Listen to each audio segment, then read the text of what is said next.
I honestly feel like the Lost Children arc had such an uphill battle to fight, coming right after the brilliance of the Golden Age arc. It's like, how do you follow up that arc with another arc? So to begin with, I felt a little bit bad for the arc, but I think the arc kind of holds up on its own. It felt a little bit like a sort of side story. Like, I don't know how much it contributes to the overall plot. There were some important storylines in it, don't get me wrong, but I think overall it kind of felt like a little bit of a side mission for Guts and Puck. Oh my god, I'm so glad that Puck is back. I love him so much. I loved when he said something about, oh, the story would be too dark without me. I just love the self-awareness because he's absolutely right. I was missing the Puck lightness and the Puck humor from the Golden Age arc. In absence makes the heart grow fonder. I genuinely could not wait to see him again, and see him again I did. And he made for such a great character in the Lost Children arc. He wasn't just like a sort of comic relief kind of sidekick. There was a lot of emotional weight there too,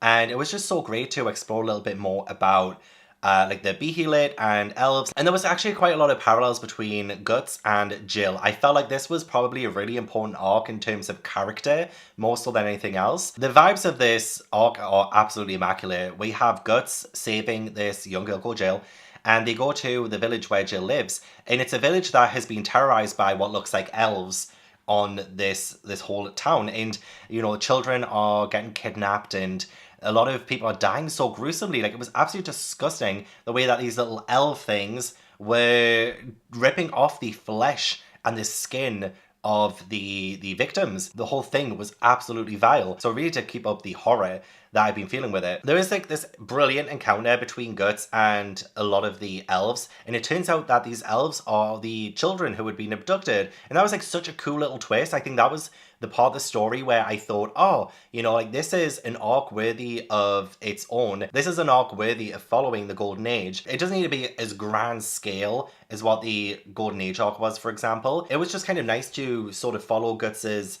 day-to-day now. Like, this is his new normal, while also dealing with the, I guess, the fallout after the Black Swordsman arc, what he went through in that, find out what he went through the Golden Age arc, and also to see, I guess, little chips in the armor of Guts. There were so many questions of like, is Guts getting soft? Is he feeling a lot more emotions that he's been trying to close off, especially after like the tragedy of losing Casca and his friends, the Band of the Hawk? And when I say losing Casca, I mean obviously like he can't be with her. So all of the story there was absolutely interesting. It was so interesting. The Misty Valley, where these like elves were supposed to be too, that was so cool to explore. You know, it felt like, I don't want to say more chill than previous ones, but it had an ambience that I think lulled me into a false sense of security, and then it got me again. You know, like Guts slashing his way into the Misty Valley, you know, killing all like the adult guardians that were there and just not stopping. Oh my god, as well. And there are some people who are following Guts. Why? Why are they following him? They were called the Holy Iron Chain Knights, and they were led by someone called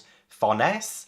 I thought it was really interesting actually that we had this female character, especially after Casca, who is like sort of in such an authority role. So I'm really interested to see if she ends up becoming a friend or a foe. And the reason why I'm a little bit on the fence with her is because I think she has been so sheltered. Like, her reactions to a lot of the things that has been left in Guts' wake kind of gives me a sense of, not exactly immaturity, but inexperience when it comes to the real world dangers that Guts has had to experience, for example.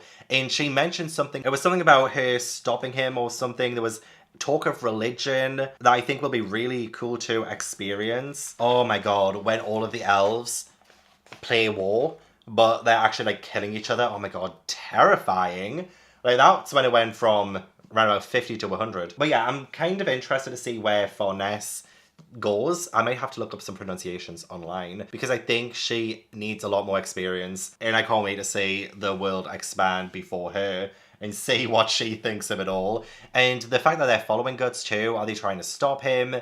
Obviously, they're most likely not gonna. In my eyes, nobody is really worthy of being an opponent to Guts other than Griffith, especially since in this arc, Guts seemed a lot more unhinged. He looks so monster-like, and even Jill mentions a couple of times about like how Guts scares her. And honestly, yeah, he scares me too. There were times in the Golden Age and even the Black Swordsman arc where Guts scared me. But I don't think he's scared me as much as he did in this arc. It's almost as if something takes over him and there is this like black glow around him and all you can see is one eye. He did stop himself from killing Jill at one point when he was like slashing his way through these elves. Sometimes it feels like there is no stopping him, which is why I kind of love the fact that he does seem to have come quite a long way since the Black Swordsman arc.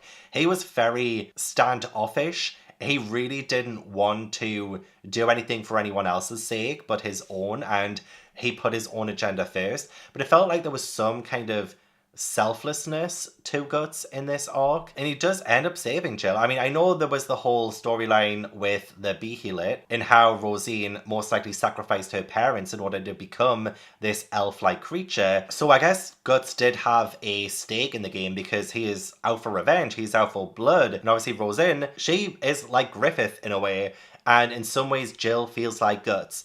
I felt so bad for Jill looking at her family life where she lives with her mum and dad, because it seems like her dad does things to her that kind of makes me think of either Donovan or Gambino. And it seems like anytime there is a child involved in Guts' story, he feels a lot more sympathetic. So for instance, I think it was Teresia at the end of the Black Swordsman arc, there was the boy he accidentally killed in the assassin part of Golden Age. In like Jill, like I feel like whenever there is some kind of childlike figure, I guess the only exception really is the girl in chapter 2 of Berserk, the one who is traveling with her priest father and ends up dying. I think that was like the only time he didn't really seem to care all that much, even though he did try to warn them, so I guess there was some kind of level there where he might have cared a little bit, but I just feel like he's just gone from strength to strength when it comes to him allowing emotions to sort of take over and to be able to open himself up. And I guess especially as well after Vargas died too, it seems like he's opening up more. And the way that he showed Jill his dark world at the end of the arc too is one of my favorite moments. Like, I love that so much. It's like, yeah, this is my world now. Like, I can't take you with me. No matter where he goes within the shadows, there's death. I also just love the theme of like children in this arc and the difference that children can make. At the end of the arc, we have Jill saying that she will go back to her village, but she's going to like make a change in her own small way. And I think the power and importance of children is so incredibly strong in this arc. We have, you know, the whole lost children, the ones who get turned into the elf-like creatures and tearing each other apart and stuff like that. But it's kind of an examination into the role of children in this world and how innocent those children can be and how much of a shame it is to lose them. Yeah, I love it. I guess I don't think I can be violent like the swordsman after all, and I guess I really don't have the courage to run away like Rosine did. But at least I think I'll try crying and shouting and biting my way through. Maybe I can change something. And I love that message. It's kind of uplifting, weirdly uplifting, in this incredibly dark and grim world. Well, I say weirdly uplifting, the fact that Puck had so many fantastic comedic moments in this arc itself, oh my gosh. Like when he first comes to the Misty Valley and he kind of plays with the elves, he's like trying to control himself from not playing with them, and then he kind of just does, and just like how happy and normal he looks joining in, even though it's an eyeball that they're playing with, it just, oh. And also let's talk about the fact that there is mention of like fairy tales and things.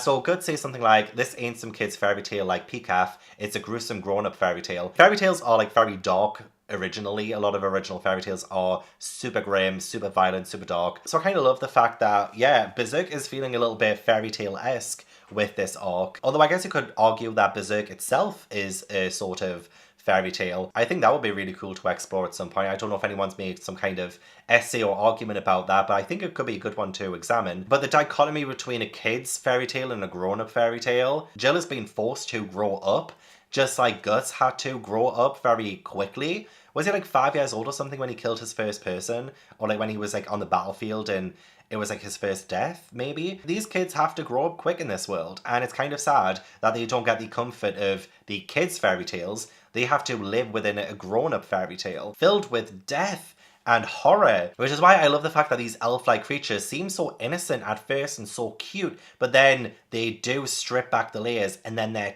terrifying, absolutely terrifying. Honestly, the more I talk about the arc, the more I like it. I think upon more rereads, I might end up loving it more. I think it does a really good job at character work, but you know, it might just be a case of being the arc right after Golden Age, which I'm still like reeling over, even though it was my second time reading it. I'm just so happy to have Puck back. I'm actually really happy to have Guts back in the present day. I love flashbacks, don't get me wrong, but sometimes I just like to keep the story moving forward, like the first plot that we got introduced to, which was the kind of revenge that Guts is on. So it's nice to have some progress there rather than going back to examine what brought us to this place. So yeah, I'm just really excited. So yeah, I'm just like really enjoying it. It's so good.